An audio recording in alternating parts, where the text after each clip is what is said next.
This is the Aftermarket Radio Network.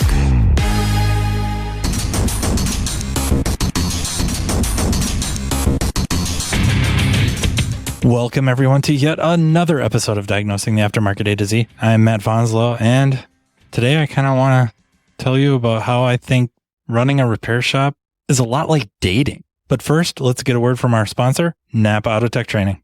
Are you tired of searching for trained technicians? If so, let NAPA Auto Tech help you build a technician with their Build-A-Tech program, kind of like Build-A-Bear. These 3-day courses cover one of 4 individual topics: brakes, electrical, steering and suspension, or HVAC through a combination of classroom lecture, hands-on, and utilizing training mock-ups. Visit NAPAAutotech.com. So the first thing is this week's been a little bit rough. My fan club broke up. The guy died. So been kind of dealing with that. The idea for the relating dating of all things to running a repair shop is Danielle's fault, my wife's fault. We're watching this, I don't even know what to call, reality show. It's loosely, as using a very loose term, reality show called Love is Blind. Whatever, she likes it. I get a kick out of shaking my head and criticizing everything. Yeah, pretty much everything about it. Anyways, I'm just thinking about dating, modern dating way back when. And I don't mean way back when for me.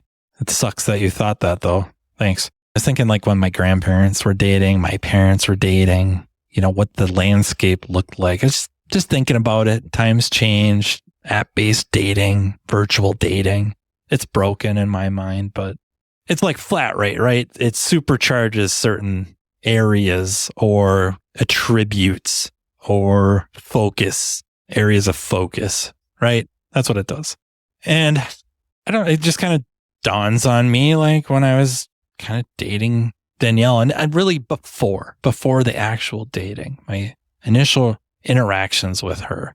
She's working at the local grocery store. So you've probably heard this before. I apologize if it's a broken record, but the town we live in is maybe 1,000 people, population of 1,000, maybe. There is a grocery store and it has maybe 3 aisles, 4 aisles. And she worked in the deli/meat department. And I was recently divorced. She was pretty. And I would just banter with her, ask her absurd questions. Most of you that hang out with me know exactly what I do. That's what I did. And I guess through this whole thing, I'm kind of speaking mostly from my position as a heterosexual male. I think a lot of this can be used in any whichever direction, along with running a repair shop. But she's really pretty. The thing is most people I dated I thought were pretty. Meeting some women during that time, or even back in college days, just out of high school, thinking about these interactions with people that, namely women for me, that were very, very confident, aware, accurately or not, that they were very pretty, very attractive, physically attractive. And it probably wasn't until after I was married that the first time that having to interact with people like that just through work, or I'd worked for a company called Crag Technologies that at the time was the largest distributor of Pico in the US. It now has evolved and become Pico USA, going to trade shows, interacting with people and interacting with very attractive people. And then if that came up, it was kind of like, well, so what? You hit the genetic lottery. Hooray for you. I didn't hit that. I missed that. I did not hit the genetic lottery when it came to physical attractiveness. I don't think. I sure as hell never look in the mirror and think that. So any of you that do that, I'm a little envious of you. But the reality is there's a lot of pretty people around. There's a lot of really attractive people around. So then it becomes, so what?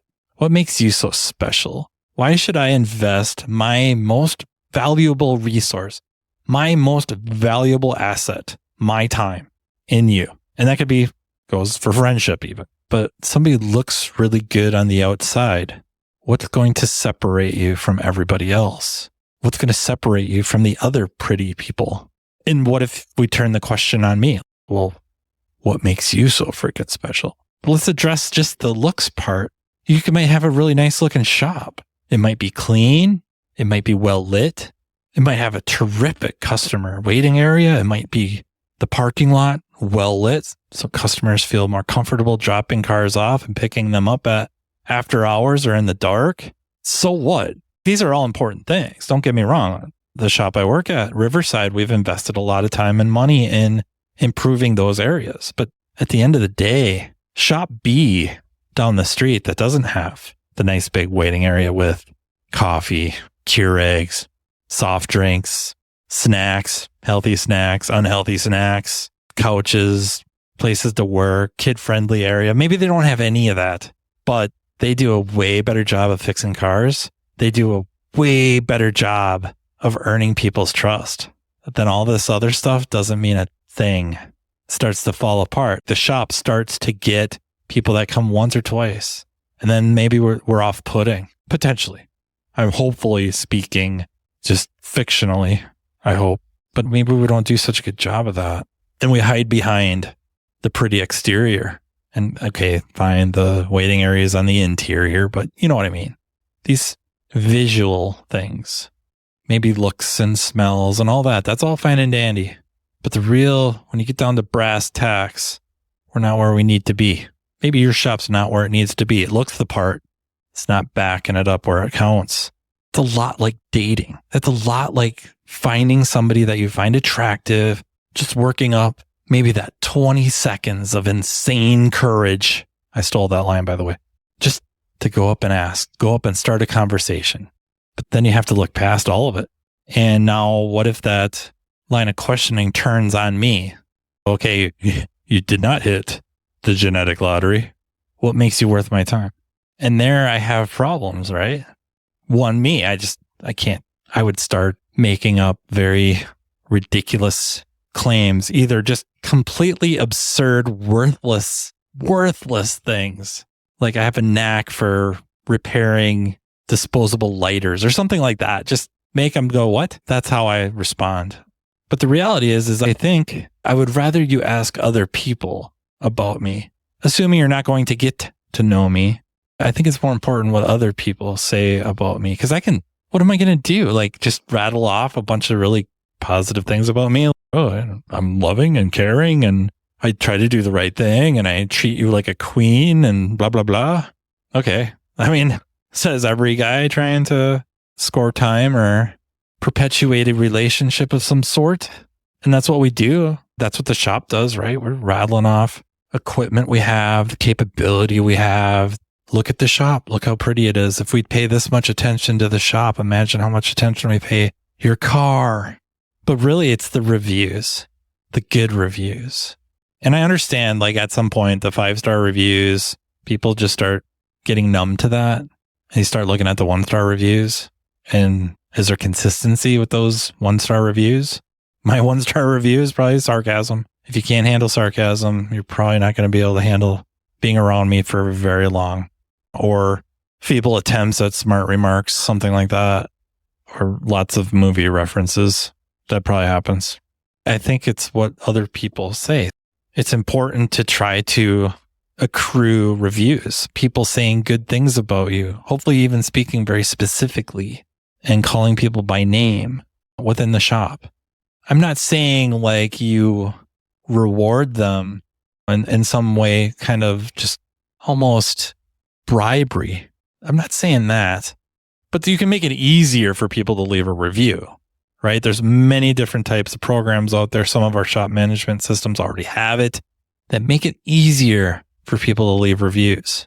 And then we do have to demonstrate over time that we can back it up.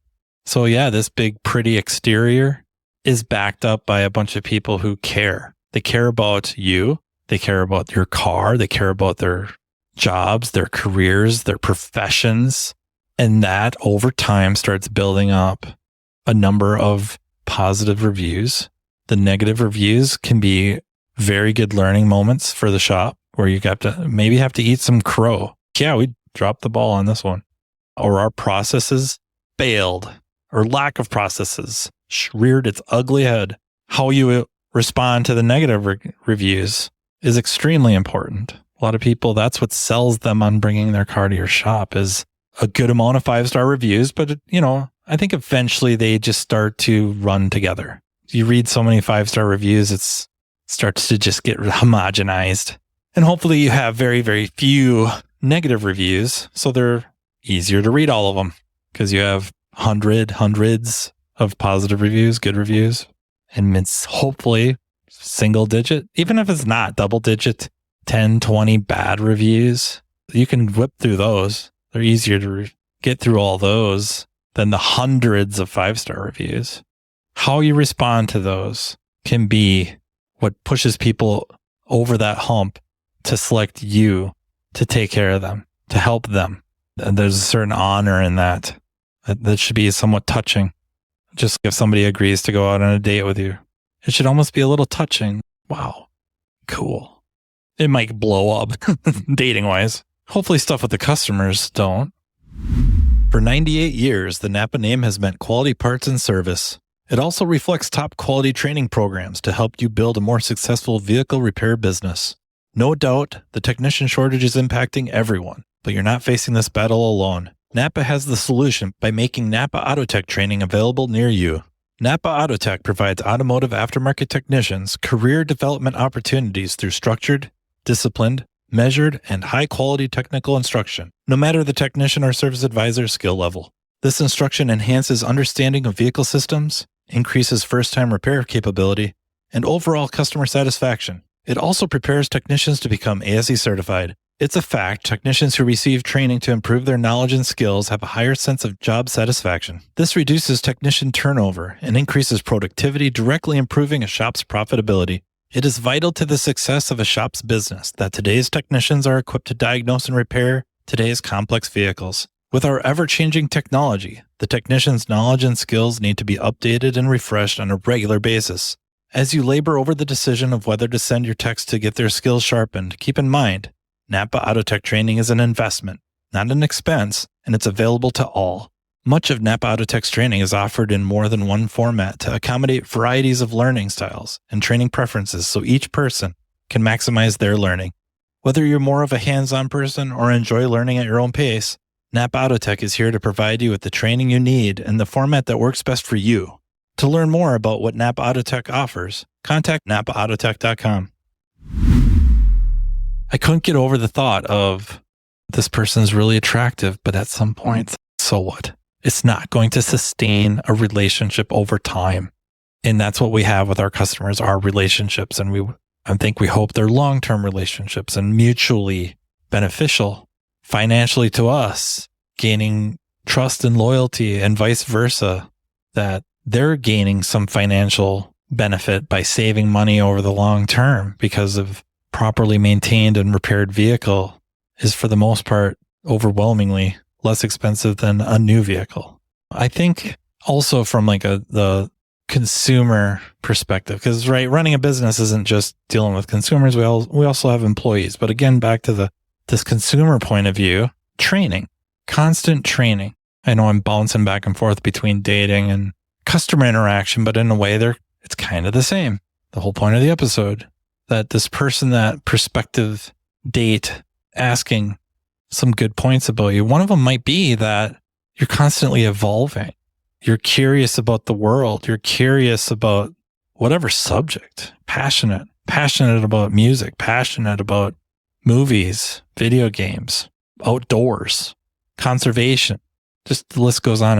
And you do a lot of studying, and maybe you tell them a story about how you used to think this way, but you read these articles, or you went to this course, or you did this, met this person, and really changed your way of thinking. I think that's a good sales point to anybody, is you're constantly evolving, constantly improving.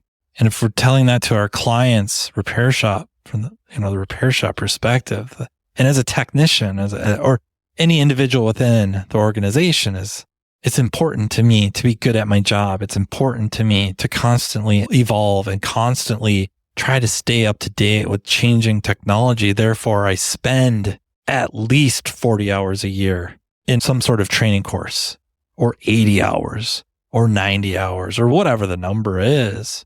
And I spend some time, my own personal time, researching. Maybe I bought these books. Maybe I have found some actually decent YouTube channels. And so I invest my own personal time in becoming better and better and better. I think that's a really good sales pitch to a client. The reality is as pretty as the shop is, as nice as the waiting room is, if they've been to the shop 100 times, it just doesn't hit them the same way anymore. It's normal. They like it. They like to look at it. They feel comfortable in it, but it's lost a lot of the sizzle. It's lost a lot of that just awe. They're not awestruck by it anymore. So they need more. And I think one of those is demonstrating that we're constantly, as individuals and as a business, looking to improve, always evolving, constant improvement.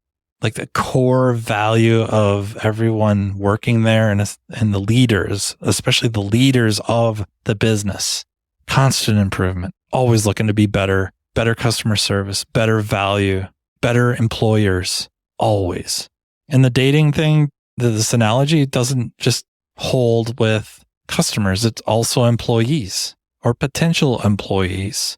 As a technician looking to get this job, I have all these credentials. I have this big toolbox full of tools. I've been doing this a long time. Those are really attractive, but we can't really know what you're like until you've been working there at the shop a while, interacting with people. Because there's a honeymoon period, right? You get to look at your resume, got a good vibe with you with the interview, and now you're working there. Everybody put on a pretty face. Everybody showed the best of themselves. And now, after a few weeks, a month, you can start seeing all the flaws. Yeah. He smelled really good on our dates, but I never really smelled him without all that cologne. The same cologne my dad wore, or perfume, or she looked really pretty on all our dates with all that makeup. Now she doesn't have any on. Is she still so pretty to me anymore? You've been working at the shop for 3 months. They're starting to see chinks in the armor. Some shops have more than others. Some people have more than others. How many of us are working on those chinks? How are we working on these flaws in both sides? The shop, co-workers, you as a perspective, not even perspective, like a new employee, an old employee, been there forever. What's going to make this or help perpetuate a long-term relationship that's mutually beneficial to everybody involved? So what? You got all these credentials. It's great. It's kind of why we decided to go with you. But now the other things matter. Is that saying don't keep up with continued accreditation? Absolutely not. That's just another thing to keep showing that a willingness to evolve, a willingness to keep abreast of the newest things, to see where you stand amongst your peers. Where do you rate against this threshold in training? Constantly looking to improve. These are all very important things to perpetuate a long-term relationship. You also have to get along. And how do we deal with conflict? That's starting to get into more relationship stuff and not so much dating. But the dating part is where you're kind of the big sales pitch. Why invest this time? Why look at monogamy with this person? It's the same with a shop hiring somebody. And as the shop, like, what are we doing to perpetuate this long-term relationship? What are we doing to attract talent? What's the perfume for us? What's the cologne for us? What's the makeup for us to show off? Why would you want to work here? Why would you want to interview here? Why would you want to submit your resume? And people aren't dumb, at least not all of them. The pretty shop, that's a good start. There's other pretty shops. I don't need a really, really pretty shop. That's not to say not to have a really nice looking shop, but there's got to be more. Because so what? You get them through the door, they submit the resume, maybe you hire them, and then it falls apart. There's got to be more. I hope you kind of see where I was going with that. And I hope you got a kick out of it. And I hope it also motivates, whether you're in management, whatever your place is on the cog of the gear that turns to help make that business go, that it makes you step back and think a little bit about what am I doing to, one, attract? What is attracting me? What am I doing to attract? And then in the back of your mind, where's the so what? What's the more? What's the separation? What separates us from everybody else, or at least our nearby competition?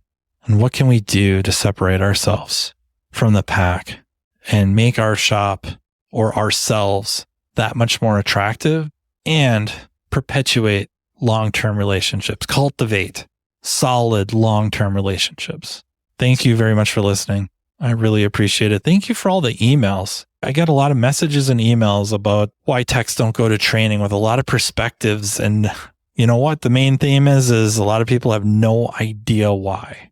I think one issue is that most of you that are listening are continually training, continually looking to improve.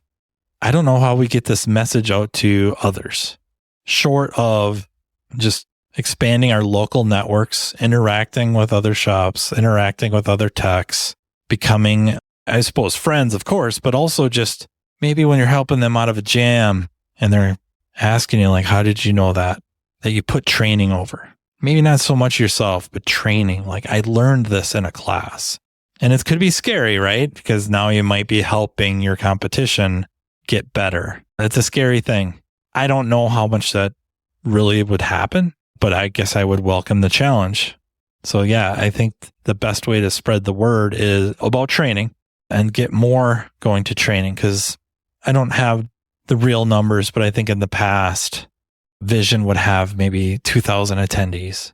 Sounds like a lot. And when you're there, it's a lot. People everywhere. Trade shows stuffed. But then you start thinking about it. That's 40 techs per state. That ain't that much. And we did have somebody from Hawaii at Vision. That was pretty cool. Paid for it himself.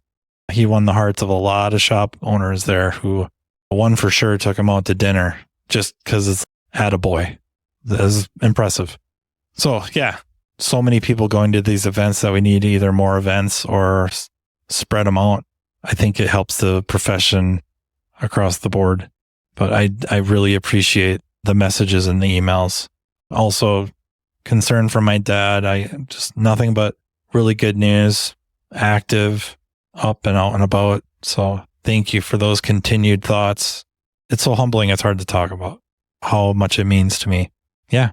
Thank you so much to NAPA Tech Training for sponsoring the podcast. Thank you to the Aftermarket Radio Network for letting me do this. So until next time, please take care. You've been listening to Matt Fanslow, diagnosing the aftermarket A to Z on the Aftermarket Radio Network. Follow Matt on your favorite listening app. He's very interested in what you have to say. Let him know what you'd like him to cover and come on the show. Matt is all for advancing the aftermarket. Find Matt Fanslow on social media and connect or on AftermarketRadioNetwork.com.